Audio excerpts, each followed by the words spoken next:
김정수는 오늘 69번째 생일을 맞았다. 아침부터 핸드폰을 들여다봤지만 아들에게서 온 메시지는 없었다. 며느리에게서도 마찬가지였다. 바쁘겠지. 곧 연락 오겠지. 그렇게 스스로를 달래며 거울 앞에 섰다.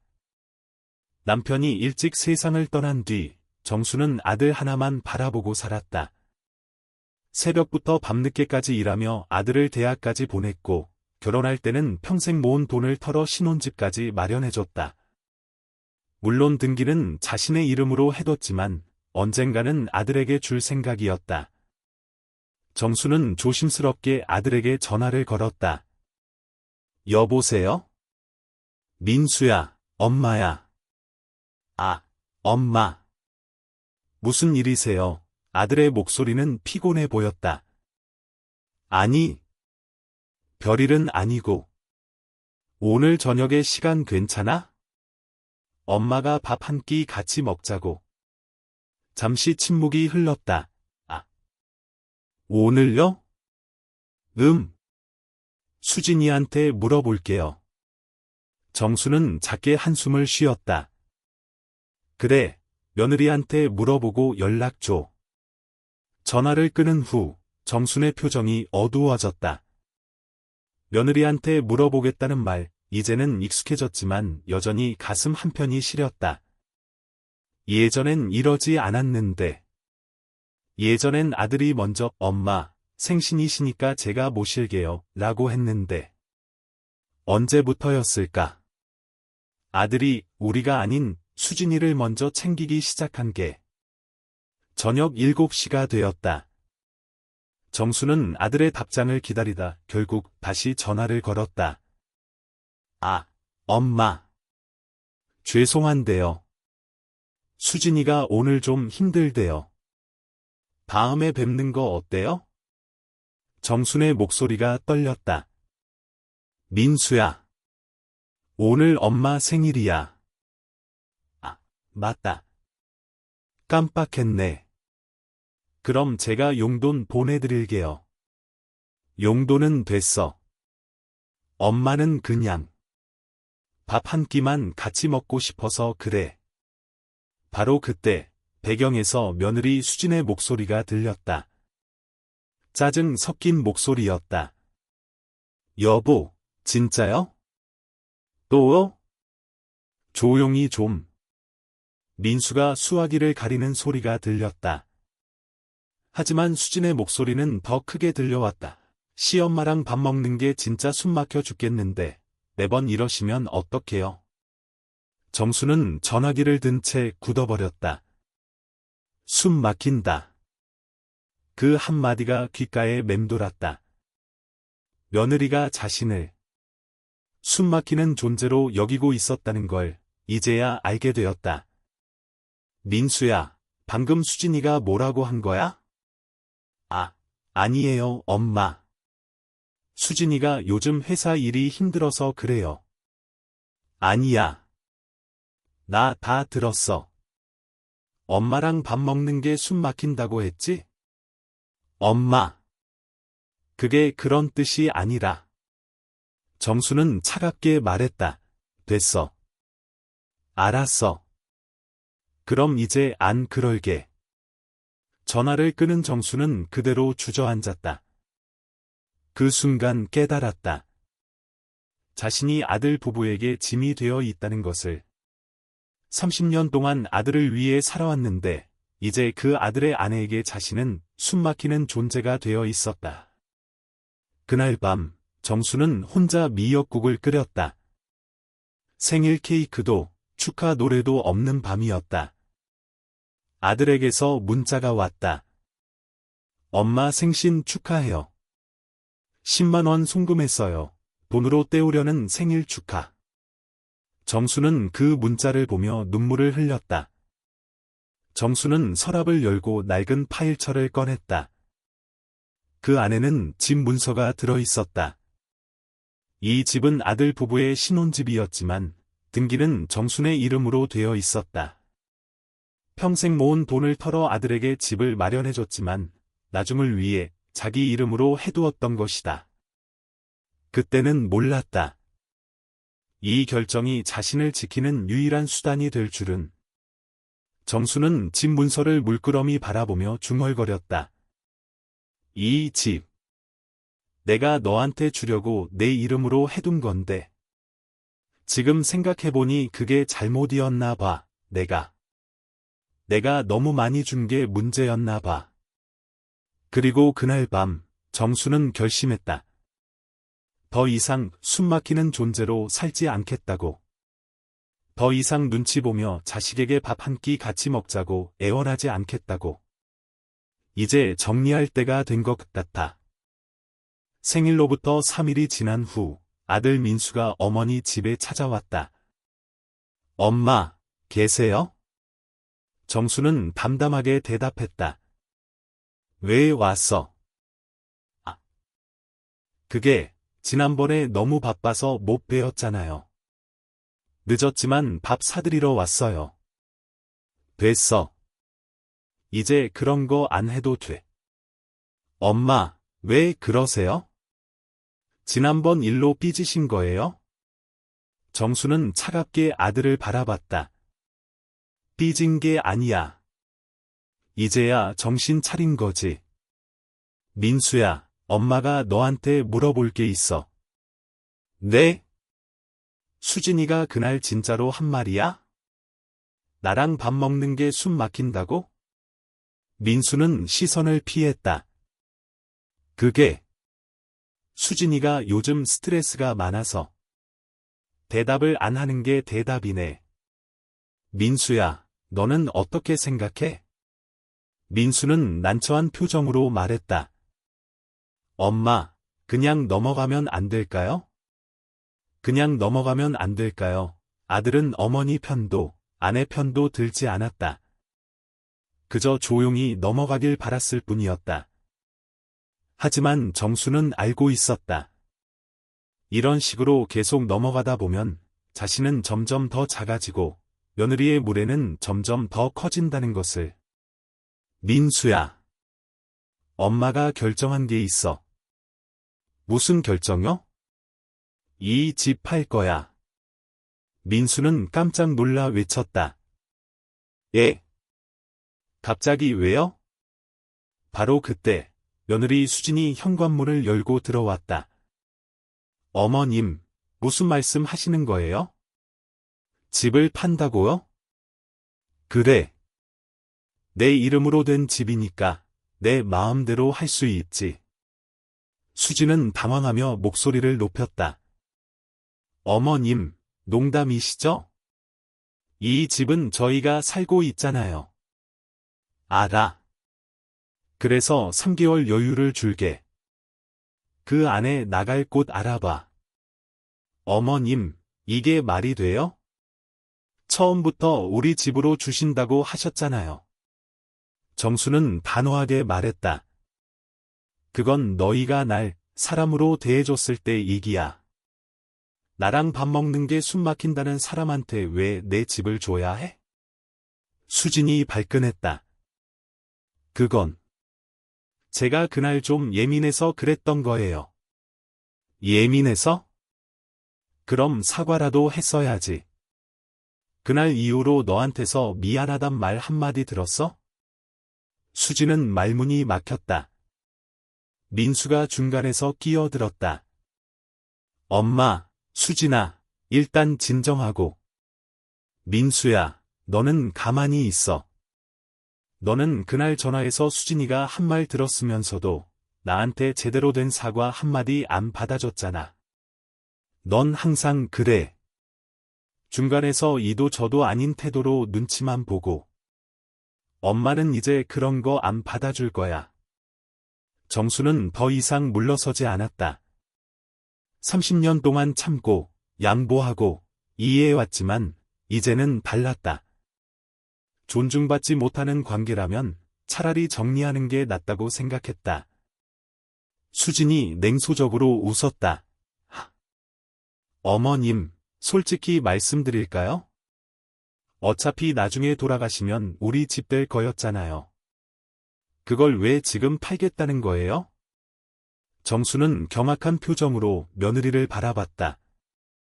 뭐라고? 부모면 자식한테 이 정도는 해줘야 하는 거 아닌가요? 저희도 나중에 어머님 모실 생각 있었다고요. 정순의 손이 떨렸다. 나중에 나를 모실 생각? 나랑 밥 한 끼 먹기도 숨 막혀 하는 사람이? 그건 그거고 이건 이거죠. 어머님도 너무하시는 거 아니에요? 우리 아이 생각은 안 하세요? 애 키우는데 돈 얼마나 드는데 집까지 빼면 어떡하라고요? 민수가 약하게 말했다. 수진아, 말 좀 조심해. 여보도 그렇고. 왜 항상 어머님 눈치만 봐요? 우리가 뭘 잘못했다고요?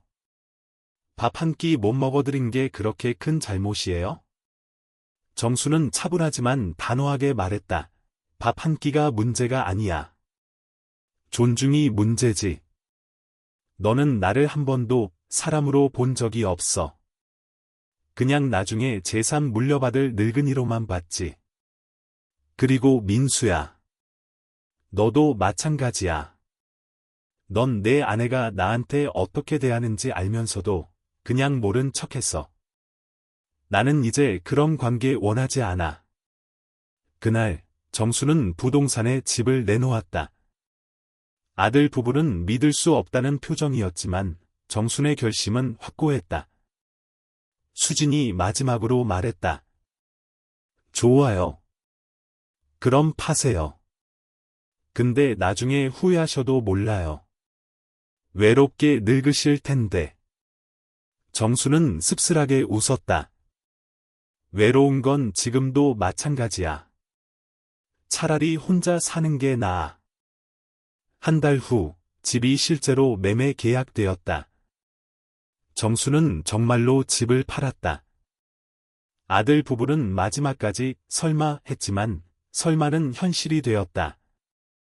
집은 시세보다 조금 낮은 가격에 현금 보유자에게 빠르게 팔렸다. 아들 민수가 급하게 찾아왔다. 엄마. 진짜 팔았어요? 진짜로? 응, 다음 주에 잔금 받아. 엄마. 우리 어떡하라고 그러세요? 내가 알아서 해야지. 이제 다 어른이잖아. 근데 엄마는 어디서 사실 거예요? 나는 작은 원룸 하나 얻어서 살 거야. 나머지 돈은 내가 쓰면서 살 거고. 그럼 우리는요? 너희도 알아서 살아야지. 민수야, 너 이제 40이야. 언제까지 엄마한테 기댈 거야? 냉정해 보이지만 이것은 정순의 마지막 교육이었다. 받는 것만 당연하게 여기는 아들에게 세상은 녹록하지 않다는 것을 가르쳐주고 싶었다. 이사 전날, 며느리 수진이 마지막으로 찾아왔다. 어머님, 정말 이러실 거예요? 이미 계약 끝났어. 어머님도 너무 이기적이신 거 아니에요? 손주 생각은 안 하세요? 애 교육비, 양육비 생각하면 집 하나는 있어야 하는 거 아니에요? 그건 내가 알아서 할 일이야. 수진이 결국 본색을 드러냈다. 에이, 진짜. 어차피 돌아가시면 우리 거될 집이었잖아요. 그걸 왜 팔아요? 나이 드셨으면 자식한테 좀 보태줘야 하는 거 아니에요? 요즘 세상에 자기 것만 챙기는 노인이 어디 있어요? 정수는 깊은 한숨을 쉬었다. 그래. 이제야 내 본심을 듣네. 나는 내가 언젠가 사과할 줄 알았어. 그날은 제가 잘못했어요라고 말할 줄 알았어. 근데 끝까지 안 하는구나. 끝까지 내가 당연히 너희한테 집을 줘야 하는 사람으로만 보는구나. 당연한 거 아니에요? 부모 역할이 그런 거죠. 아니야. 부모는 ATM 기계가 아니야. 존중받아야 할 한 사람의 인간이야. 근데 너는 나를 한 번도 그렇게 본 적이 없어. 그러니까 이제 끝이야. 정수는 마지막으로 며느리를 똑바로 바라보며 말했다. 수진아, 나는 내가 미운 게 아니야. 그냥 슬플 뿐이야. 내가 30년 동안 아들 키우고 집 마련해주고 그렇게 살았는데 결국 내 노후는 내 눈엔 언젠가 우리 것들 재산으로밖에 안 보였다는 게. 그날 정수는 마지막으로 눈물을 흘렸다. 그리고 다시는 이 며느리 앞에서 약한 모습을 보이지 않겠다고 다짐했다. 6개월이 지났다. 정수는 작은 원룸으로 이사했다. 혼자 살기엔 충분한 공간이었고 남은 돈으로는 여유롭게 생활할 수 있었다. 반면 아들 부부는 전셋집을 구했지만 보증금이 빠듯해서 생활이 이전보다 훨씬 어려워졌다. 어느 날 아들 민수가 전화를 걸어왔다. 엄마, 나 좀 도와줄 수 없어? 무슨 일인데? 아이 학원비가 부족해서. 100만 원만 빌려줄 수 있어? 정수는 단호하게 대답했다. 안 돼. 엄마, 손주 교육비인데. 민수야, 엄마는 이제 너희 ATM이 아니야. 내가 벌어서 내 가족 책임져야지. 수진이가 화내면 어떡해요? 그건 내가 해결할 일이야. 엄마한테 의지하지 말고. 전화를 끊은 정수는 창밖을 바라보며 혼잣말을 했다. 미안하다, 민수야. 근데 이게 너한테도 좋은 거야. 내가 스스로 서야 진짜 어른이 되는 거야. 정수는 더 이상 아들 부부를 돕지 않았다. 매정해 보이지만 이것이 진짜 사랑이라고 믿었다. 계속 퍼주기만 하면 아들은 평생 철들지 못할 테니까. 1년이 지났다. 정수는 이제 동네 복지관에서 봉사활동을 하고 있었다. 혼자만의 삶을 즐기고 있었다. 아들과는 가끔 연락했다. 예전처럼 자주는 아니지만 그래도 관계는 유지하고 있었다. 며느리와는 더 이상 연락하지 않았다. 그게 서로에게 나은 일이라고 생각했다. 어느 날 정수는 친구들과 차를 마시고 있었다. 그래도 섭섭하지 않아? 친구가 물었다. 정수는 담담하게 대답했다. 처음엔 그랬지. 근데 이제는 괜찮아. 오히려 홀가분해. 평생 누군가 눈치 보면서 살았는데 이제는 내가 하고 싶은 대로 살아. 이게 진짜 자유더라고. 다른 친구가 말했다. 그래도 용기 있었어. 나 같으면 못했을 거야. 아니야. 나도 처음엔 무서웠어. 근데 알았어. 존중받지 못하는 관계 속에서 사는 게 혼자 사는 것보다 훨씬 더 외롭더라고. 정수는 이제 알았다. 가족이라는 이름으로 모든 걸 참을 필요는 없다는 것을. 희생이 사랑의 전부가 아니라는 것을. 그리고 무엇보다 자신의 존엄을 지키는 것이 가장 중요하다는 것을. 2년이 흘렀다. 어느 날 정순의 핸드폰이 울렸다. 발신자는 며느리 수진이었다. 정수는 놀라며 전화를 받았다. 수진이? 어머님. 저예요. 수진의 목소리는 조심스러웠다. 무슨 일이야? 저기, 어머님. 제가 그동안 정말 죄송했어요. 정수는 침묵했다. 진심이에요. 2년 동안 정말 많이 생각했어요. 제가 어머님을 너무 함부로 대했던 것 같아요. 남편이랑도 많이 싸웠어요. 힘든 일도 많았고요. 그러면서 깨달았어요. 어머님이 우리한테 얼마나 많은 걸 해주셨는지. 그걸 당연하게 받아들였던 제가 얼마나 철없었는지. 지금 와서 그런 말을 왜 하는 거야? 다시 잘 지내고 싶어서요. 어머님. 한 번만 기회를 주실 수 없을까요? 정수는 길게 침묵했다. 그리고 천천히 입을 열었다. 수진아. 내 사과는 받아줄게. 2년이나 지났지만 그래도 용기 내서 전화한 건 인정해. 근데 예전처럼 돌아가는 건 어려울 것 같아. 나도 이제 내 삶이 있거든. 네, 알겠어요. 그래도 감사해요, 어머님. 그래도 명절에 한 번씩은 보자. 손주도 보고 싶고. 대신 이번엔 서로 존중하면서 지내는 거야. 수지는 울먹이며 대답했다. 네. 꼭 그렇게 할게요. 관계는 완전히 회복되지는 않았다. 하지만 정수는 이제 자신의 선을 지킬 줄 알았다. 무조건적인 희생이 아닌 서로 존중하는 관계 안에서만 가족의 의미가 있다는 것을 알게 되었다. 정수는 창가에 앉아 차를 마셨다. 따뜻한 햇살이 비쳤다.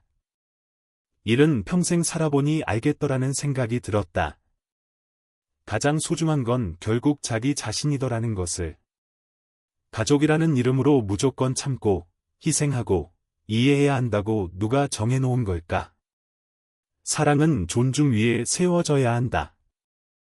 희생은 당연한 게 아니다. 평생 자식을 위해 애쓴 것은 당연한 의무가 아니라 위대한 사랑이었다. 그 사랑이 무시당하고 당연하게 여겨지고 존중받지 못한다면 용기 내어 선을 그어도 괜찮다. 정수는 잔잔히 미소 지었다.